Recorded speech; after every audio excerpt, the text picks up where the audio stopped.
গল্পের শুরুতে আমরা দেখতে পাই নির্জন দ্বীপে নির্মিত একটি কারাগার।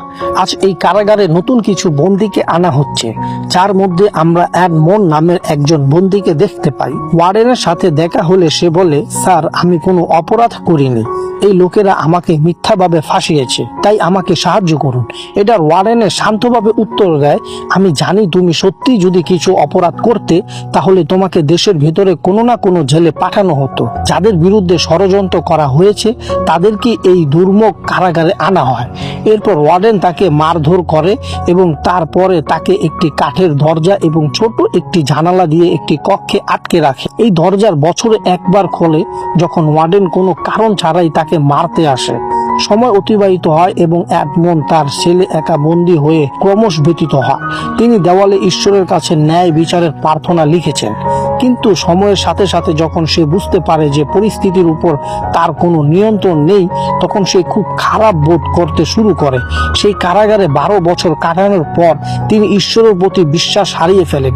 তিনি সিদ্ধান্ত নিয়েছেন যে তিনি সারা জীবন এখানেই তালাবদ্ধ থাকবেন, কিন্তু তারপর একদিন হঠাৎ তার ছেলের মাঝে উঠতে থাকে। এই অদ্ভুত ঘটনা এডমন্ডকে চমকে দেয়। তার মনে হয় যেন তার সামনে ভূত এসে হাজির হয়েছে। কিছুক্ষণ ভয় পাওয়ার পর এডমন্ড দেখেন মাটির নিচে থেকে একজন লোক বেরিয়ে আসছে। এই লোকটি আবে ফারিয়া, নিচের মেঝেতে বন্দী। গত 5 বছর ধরে তিনি টানেল খনন করছেন। ভাগ্যক্রমে সুড়ঙ্গটি এডমন্ডের ঘরে খোলে, যেন এটা আল্লাহর পক্ষ থেকে একটি নিদর্শন। আবেলের আগমনের সাথে এডমন্ডের শেষ পর্যন্ত কথা বলার মতো একজন আছে, কারণ এতদিন একা বন্দী থাকা তাকে পাগল করে তুলেছে। এরপরে আসবে উত্তেজিত হয়ে এডমন্ডকে তার ছেলে ডাকে। এডমন্ড খুব খুশিতে এখন তাকে পাথর দিয়ে দেওয়ালে চিহ্নিত করতে সময় নষ্ট করতে হবে না। এডমন্ড যখন অ্যাবের ঘরে প্রবেশ করে তখন সে যা দেখে তা হতবাক হয়ে যায়। আবের কোষ অন্যান্য কোষের মতো নয়, সুন্দর হোটেল মনে হচ্ছে, বিশ্রামের জন্য চেয়ার এবং তাকগুলিতে আগনতি বই রয়েছে। আবে এডমন্ডকে প্রতিশ্রুতি দেন যে তিনি যদি তাকে সুড়ঙ্গ খনন করতে সহায়তা করেন তবে তিনি তাকে অবশিষ্ট সময়ে লেখার পাঠ শেখাবেন। এডমন্ড আর কোনো কাজ নেই, তাই তিনি সঙ্গে সঙ্গে রাজি হন।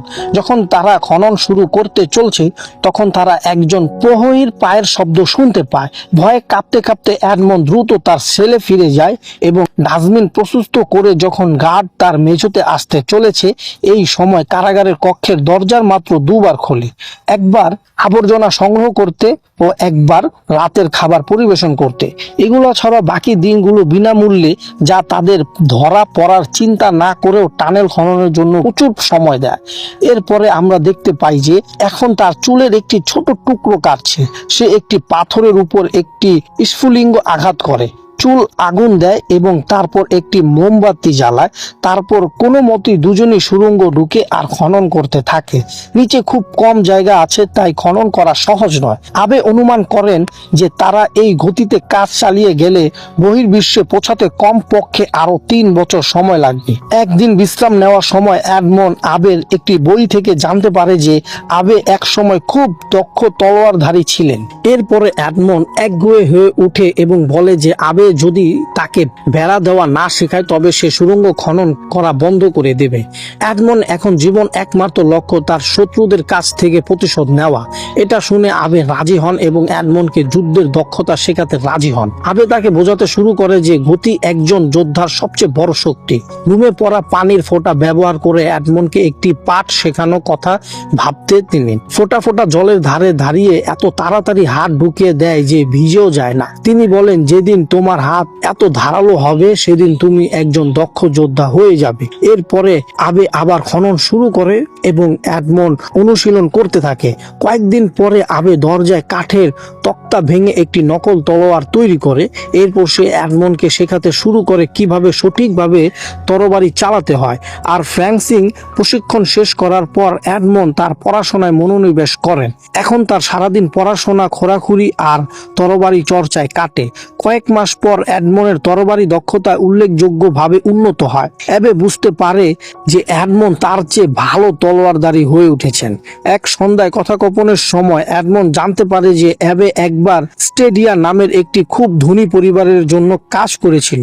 তার প্রভুর প্রচুর সৌভাগ্য সংগ্রহ করেছেন এবং এখন নেপোলিয়ন আবেগে ধন খুঁজে বের করার জন্য বন্দী করেছেন। এটা শুনে এডমন্ড খুব রেগে যায়, কারণ সে একবার নেপোলিয়নকে সমর্থন করেছিল। প্রতারণার দায়ে তাদের দুজনকেই কারাগারে রাখা হয়েছে।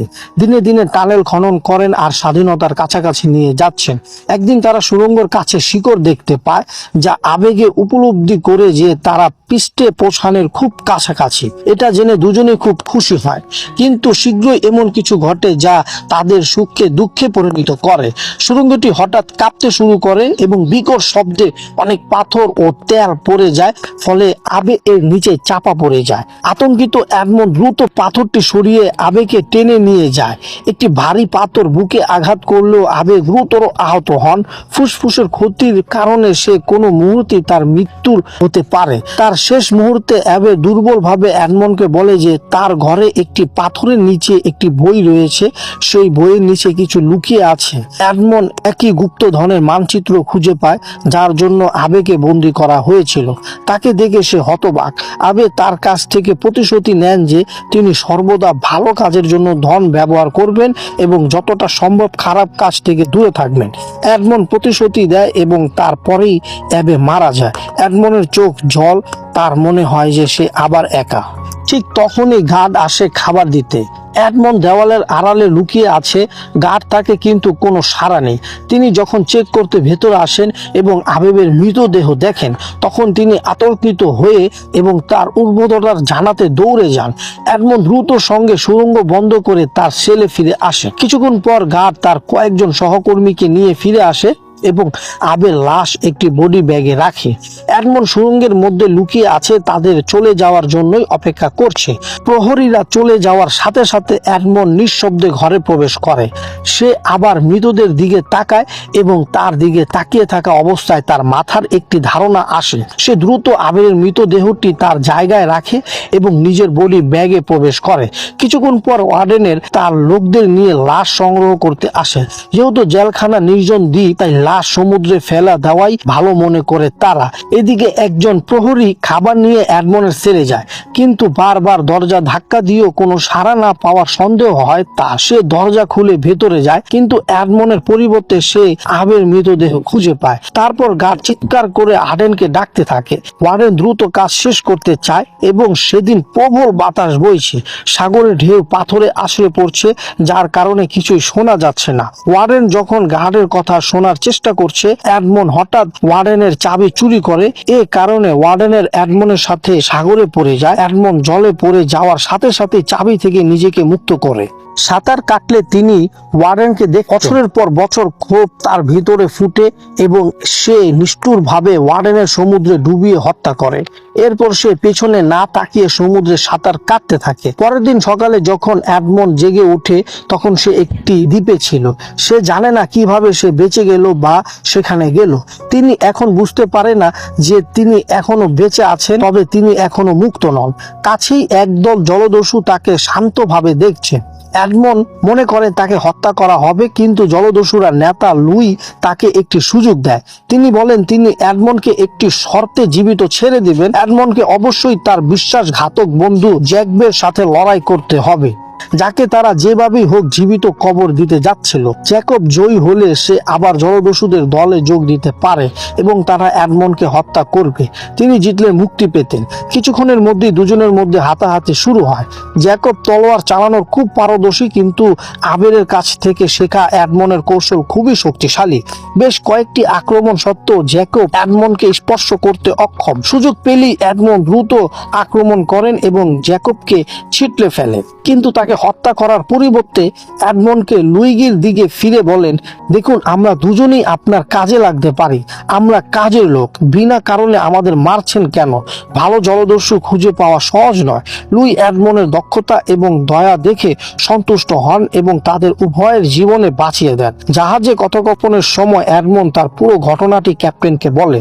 এটা শুনে ক্যাপ্টেন এডমন্ডকে ছেড়ে দেয়, যাতে সে তার প্রতিশোধের উদ্দেশ্য পূরণ করতে পারে। জ্যাকব এডমন্ডের হাতে নাড়ে, কারণ এডমন্ড তার জীবন রক্ষা করেছে। জ্যাকব প্রতিশ্রুতি দেয় সে যে সর্বদা তার প্রতি অনুগত থাকবে। এডমন্ড জ্যাকবকে একটি নৌকার ব্যবস্থা করে বলেন। তারপর এডমন্ড গভীর রাতে নিঃশব্দে তার পুরনো প্রভুর বাড়িতে যায়, কিন্তু সবকিছু বদলে গেছে। পুরনো মালিক তাকে চিনতে পারে না। তিনি জানতে পারেন যে এডমন্ডকে বন্দি করার পর তার বাবা শোকে মারা গেছে। এডমন্ড এই খবরে গভীরভাবে মর্মাহত হন, কিন্তু সবচেয়ে বড় ধাক্কা আসে যখন সে আবিষ্কার করে যে তার পুরনো বন্ধু মন্টেগ তাকে সেট করেছে এবং তার মার্সিডিসকে বিয়ে করেছে। পরের দিন এডমন্ড এবং জ্যাকব সেই দ্বীপের দিকে রওনা হন যেখানে মানচিত্রের গুপ্তধন রয়েছে। তারা দ্বীপের প্রতিটি অংশ অনুসন্ধান করে, কিন্তু গুপ্তধন খুঁজে পায় না। তখন এডমন্ড ভাবে যে হয়তো পানির নিচে কিছু আছে। সে মানচিত্রে দেখানো জায়গার কাছে একটি কূপের ঝোপ দেয়। সেখানে সে অনেক পুরনো বুক খুঁজে পায়। সেগুলোর একটি খুলতেই সে দেখতে পায় চকচকে সোনা। জ্যাকব আনন্দে ঝাঁপিয়ে পড়ে এবং যতটা সম্ভব সোনা দিয়ে নৌকাটি ভরে দেয়, কিন্তু সমস্ত ধন বহন করার জন্য তাদের একটি বড় জাহাজের প্রয়োজন এবং এডমন্ডের কোনো ধারণা নেই কিভাবে সেখানে যেতে হবে। সুখের চেয়েও যে এখন প্রতিশোধের আগুন নির্মিজিত, তিনি এই সম্পদ শুধুমাত্র একটি উদ্দেশ্যে ব্যবহার করার সিদ্ধান্ত নেন, প্রতিশোধ। শুরুতেই এডমন্ড একটি বড় বিশালবহুল বাড়ি কেনান এবং নিজেকে ফ্রান্সের নতুন সম্ভ্রান্ত ব্যক্তি হিসেবে ঘোষণা করেন। তিনি তার বিশাল বহুল প্রসাদে একটি জমকালো পার্টিতে আশেপাশের সমস্ত আভিজাতকে আমন্ত্রণ জানান। শীঘ্রই তার রাজকীয় শৈলী এবং আড়ম্বর তাকে বিখ্যাত করে তোলে। সবাই তাকে নিয়ে কথা বলছে, কিন্তু বাস্তবে এডমন্ড এসব করছে তার প্রতারক বন্ধু মন্টেগের দৃষ্টি আকর্ষণ করার জন্য। মন্টেগু পার্টিতে আসে, কিন্তু তার সাথে কথা না বলে চলে যায়। এদিকে জ্যাকব এডমন্ডকে জানায় যে মন্টেগনের একটি ছেলে আছে যার নাম আলবার। এই কারণেই এডমন্ড একজন সুন্দরী মহিলা এবং তার কিছু ডাকাত বন্ধুর সাথে আলবারকে অপহরণ করে, যাতে এডমন্ড তার রক্ষক হতে পারে। পরিকল্পনা সফল হয়। অ্যালবার্ট মনে করেন যে এটি অভিজাত ব্যক্তি তার জীবন রক্ষা করেছে। কৃতজ্ঞতার জন্য অ্যালবার্ট এডমন্ডকে তার আসন্ন জন্মদিনের পার্টিতে আমন্ত্রণ জানায় এবং তাকে উপস্থিত করার জন্য অনুরোধ করে। এডমন্ড দ্বিধাদ্বন্দ্বিত হওয়ায় ভান করে, কিন্তু শেষ পর্যন্ত সম্মত হয়। পার্টি অ্যালবার্ট তার বাবা মন্টেগুলোকে এডমন্ডের সাথে পরিচয় করিয়ে দেয়। তারা 13 বছর পর মুখোমুখি, কিন্তু মন্টেগু তাকে চিনতে পারছে না। এডমন্ডের চেহারা সম্পূর্ণ বদলে গেছে। যাই হোক, যখন মার্সিডিস তাকে দেখে তখন তার অদ্ভুত অনুভূতি হয়। সে প্রথমে তাকে চিনতে পারে না, কিন্তু যখন এডমন্ড তার চুলকে একটি নির্দিষ্ট উপায় স্পর্শ করে এবং মোচড় দেয়, যা শুধুমাত্র সেই করে, তখন সে অবলম্বনভাবে বুঝতে পারে সে কে। এটা ছিল এডমন্ডের পুরনো অভ্যাস।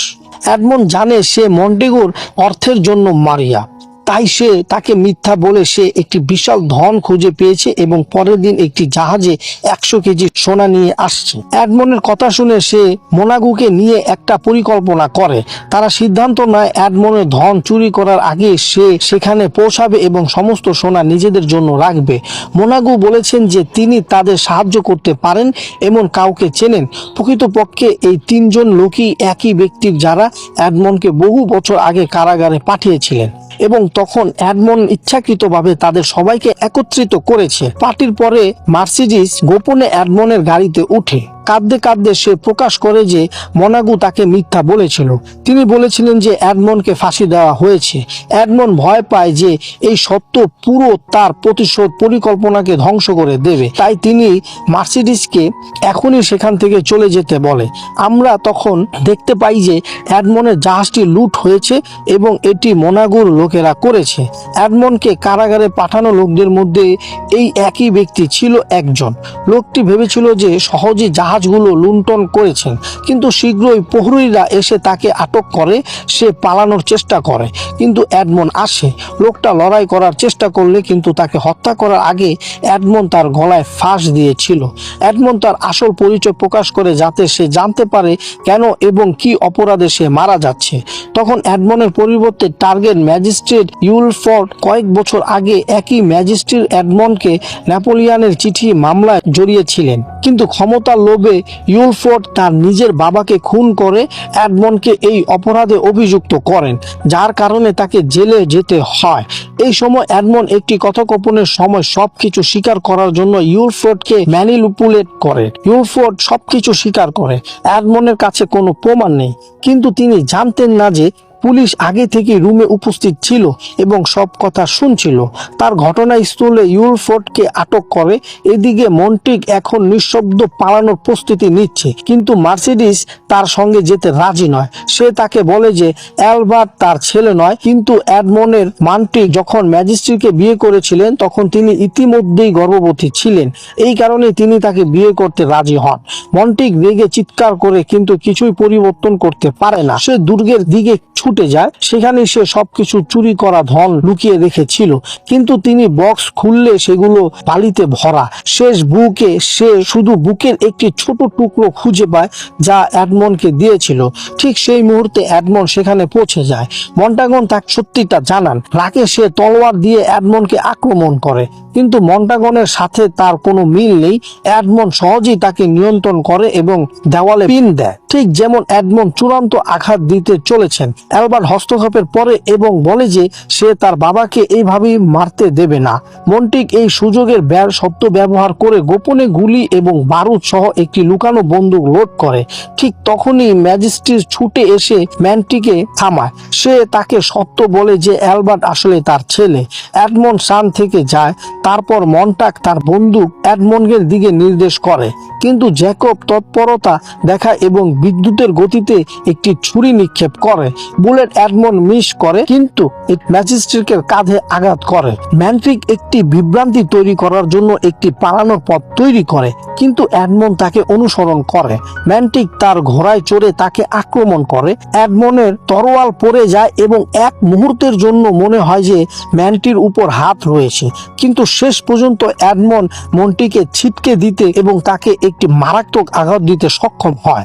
ঘটনাস্থলেই মৃত্যু হয় মানিকের। প্রতিশোধের আগুন নিভে গেলে এডমন্ড তার স্ত্রী এবং ছেলের সাথে সেই দ্বীপে ফিরে আসেন যেখানে তিনি তার জীবনে 13 বছর কাটিয়েছিলেন। সেখানে তিনি তার গুরু আবে ফারিয়াকে স্মরণ করেন। শেষ পর্যন্ত সে দ্বীপটি কিনে নেয় যাতে সে সহ্য করার যন্ত্রণা অন্য কাউকে ভোগ করতে না হয়। ভিডিওটি ভালো লাগলে লাইক করবেন এবং চ্যানেলটি সাবস্ক্রাইব করতে ভুলবেন না।